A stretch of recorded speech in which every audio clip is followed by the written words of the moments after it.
Alright folks, I just want to show you what 8 hours of labor looks like. This is Thursday afternoon. As you can see, I got 30 minutes of sun left. And I've been out here since 8 o'clock. What I had to do was make a perimeter all the way around. It was exactly flat and level. Then I had to put this frame, build this frame up and put this frame in here. That's an old deck I tore out. That's where that wood came from. I don't throw nothing away. I want to tell you, doing this by hand, I did use the backhoe to take the material out of here, but you can't dig with the backhoe. I used old-fashioned, man. Maddox, transfer shovel, and some rakes. And I moved all this material out of here. So now tomorrow, what I got to do, I'm going to build another frame inside of this one for temporary. And then I'm going to fill this center section in here full of gravel to bring it up to grade. Now that is up to grade there. And all on that side is still up to grade. But this side over here is low. Hard to tell. But this is needs some gravel put in here. There's no reason to fill this all full of concrete. I think it's a little over $100 a yard now for concrete, so we ain't doing that. And then I got to put the rebar along the side. And this is a block wall, so we're going to have vertical rebar stakes every so often along the side. So I think there's 32 of them. So tomorrow, that's my job. And then I told the wife I'm out of here at noon. I've had enough. I've been down. This is the longest I've ever been away from my son. It's killing me.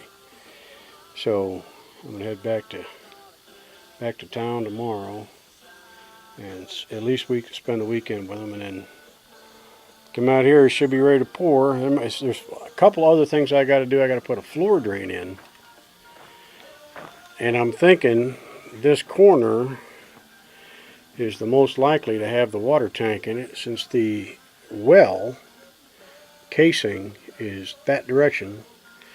So it would make more sense to have the water come in through this wall and have the expansion tank in this corner.